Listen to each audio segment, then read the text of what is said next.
Welcome to Danny's podcast on technology. I'm your host, Daniel Parente, here to talk all things tech and keep you plugged into the latest innovations and trends on the market. As professional writer and professor in the field of technology, my goal is to break down complex technology topics into bite-sized discussions for everyone. Grab a snack, settle in, and let's have some fun.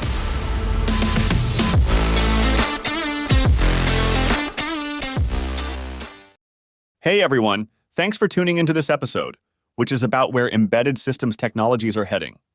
I'll try my best to explain things clearly for a broad audience without getting too technical or boring. So whether you're someone just casually interested in tech innovations or a hardcore engineer, hopefully you will find this interesting. To start, you may be wondering what embedded systems are exactly.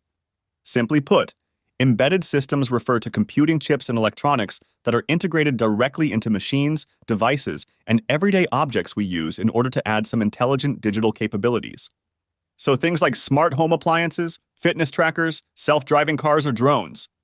The processing and electronics that make those products smart, connected, and adaptable, that's what we call embedded tech. Previously, most gadgets were pretty rigid and dumb. But with computers and connectivity, they gain amazing new abilities to sense, analyze data, and dynamically respond to changes in context. So for example, your thermostat is no longer just a piece of plastic with temperature controls. Now it's embedded with sensors to adjust heating automatically based on your presence and preferences to save energy. That intelligent processing sitting inside formerly ordinary devices is embedded computing. Now, how are these embedded systems going to improve over time? There are two powerful tech forces driving innovation in this space. The first is artificial intelligence, or AI for short. I'm sure you've heard so much about AI lately. But just to quickly recap, AI refers to computing software that has been designed to exhibit hallmarks of human intelligence, capabilities like image recognition or translating speech into text. AI software essentially learns from lots of data until it gets really good at specialized tasks, often surpassing people. Now here's the crazy part. AI algorithms over the last few years have gotten so good that we can squeeze these abilities into tiny chips and embed them directly into devices like surveillance cameras that can recognize people or cars that can drive themselves. In the past, AI needed buildings full of servers. But now we can add a lot of smarts for computer vision, speech, data predictions, and more into the smallest of devices. And that opens incredible new opportunities to enhance how products function. On a parallel track, we also have massive growth in connected devices as part of the Internet of Things ecosystem, or IoT for short. IoT refers to billions of physical machines and objects embedded with sensors and wireless connectivity so they can collect and exchange data over the Internet. This includes everything from smart home speakers you control with your voice to huge oil rigs in the ocean, having thousands of sensors collecting operation data. We are adding Internet connectivity and sensors to more and more devices. Now, until today, most of the intelligence still happens in the cloud. The data gets sent off to faraway megascale data centers to analyze before sending back instructions. But this might not be most efficient going forward. Why? Latency or delays in providing the feedback, security since data gets exposed on networks, connectivity dependence, and costs from constantly offloading data are issues. This is why we're shifting to what is known as edge intelligence and computing. Here, instead of sending data to the cloud, we analyze it quickly right on the local device itself. So an oil rig can detect an issue from vibration sensors and instantly make changes rather than waiting for central servers. We embed the smarts directly onto the electronics fueling these connected machines, which are embedded systems. The combination of being able to embed AI's capabilities, powered by the gigantic influx of data we are collecting from embedding connectivity everywhere, creates huge new possibilities. I'm talking self-driving vehicles, augmented reality glasses, robot assistants in hospitals, and smart cities replete with autonomous drones. We can bring aspects of the digital world into the physical. So as these two moonshots in technology around AI capabilities and pervasive connectivity merge together, where exactly are embedded systems headed? I want to talk about 8 specific new technologies and trends coming to embedded technology, along with some real-life examples, best practices for businesses incorporating this tech, and finally longer-term predictions. So stick around if you want the full landscape. Let's start with the hardware improvements coming. Chips and components are just getting faster. You can probably guess more processing power, more memory to locally store and access data, better sensors, etc. But a more radical change is that AI processing is being purpose-built right into hardware in the form of dedicated chips just for quickly running complex machine learning algorithms used in applications like recognizing speech or identifying problems from sensor streams. Rather than generic computer chips, these special-purpose AI accelerators offer huge improvements in speed and energy efficiency when tackling smart algorithms based on neural networks, loosely inspired by biology.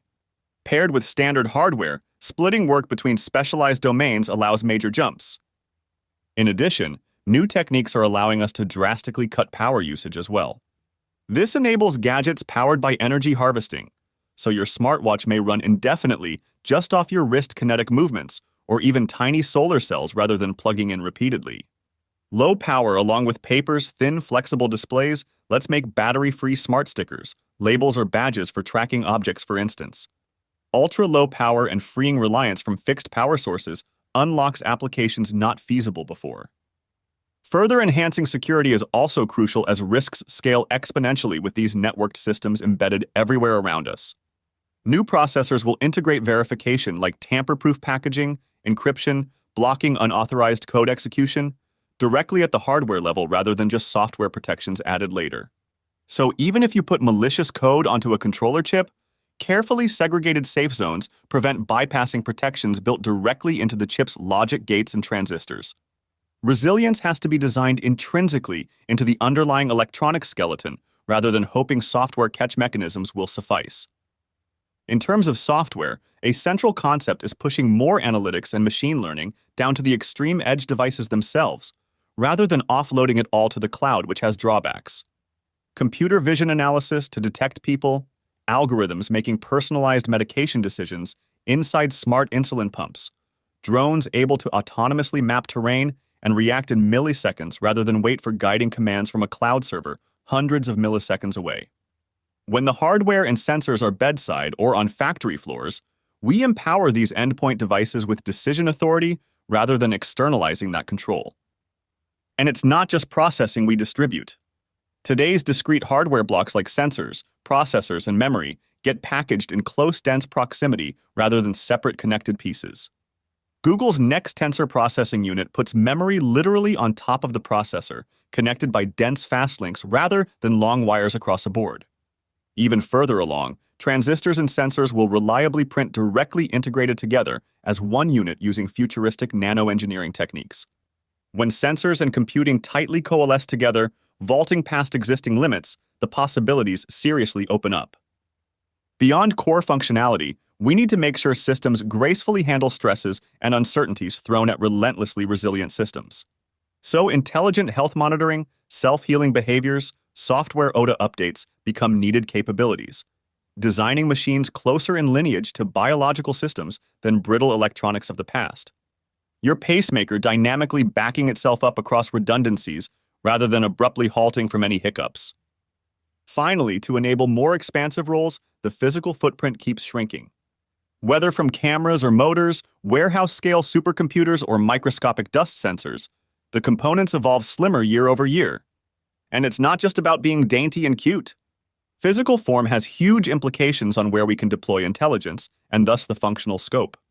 Load-bearing manufacturing robots, pavement-integrated pollution monitors, swallowable imaging pills simply aren't viable if systems exceed scale thresholds. Driving downsizing allows embedding transformative presence across previously intractable domains. Let's now get more concrete. Some real-world examples where we see these forces converge: self-driving vehicles, smart city sensors, industrial automation, medical devices, and consumer drones. I can go deeper into the application technology synergies enabling any of these verticals if helpful. But across fields, some best practices emerge when building these systems. Above all, architect with flexibility and change in mind rather than just optimizing for today's priorities. Build security intrinsically throughout rather than leaving it an afterthought. Use a diverse toolkit of specialized hardware and software elements glued intelligently rather than one-size-fits-all mentality. In essence, assimilate cues from biological systems and evolution driving variation, selective pressures, and fitness. Simulate ahead of time for uncertainties in the real physical environment. Have standardized health telemetry and redundancies for resilience, rather than expecting ideal scenarios. And raise levels of abstraction for engineers as complexity explodes. Give tooling and automation to empower experts to focus on creative problems rather than rote things computers excel at. Okay, finally circling back broadly with some outlook on where I see embedded going. Across industries from modern cars to smart cities to autonomous drones to personalized medicine and more. Our man-made environment wakes up infused with increasing IQ fueling historic possibilities. Embedded devices sense and adapt in situ without constant human babysitting, collaborating securely with collective intelligence benefiting whole communities. Through principles of accessibility, transparency, and thoughtfulness guiding technology's progress, we responsibly elevate humanity's potential, ushering an age of abundance. Whew, all right, that was a marathon dive. I'd love to hear your thoughts, questions on anything we covered. Hit me up on Twitter @Parente and let's chat. And that wraps up another fun and hope-interesting episode of Danny's podcast on technology. As always, hit subscribe and ding that notification bell to join me next time. I had a blast geeking out over today's topic with you all. Feel free to connect on social media with any questions, comments, or suggestions for future episodes. I can't wait to connect more in the comments and bring another dynamic technology conversation your way soon. Until next time, my fellow tech heads, this is your host signing off. Stay curious and keep looking forward, my friends. The future awaits.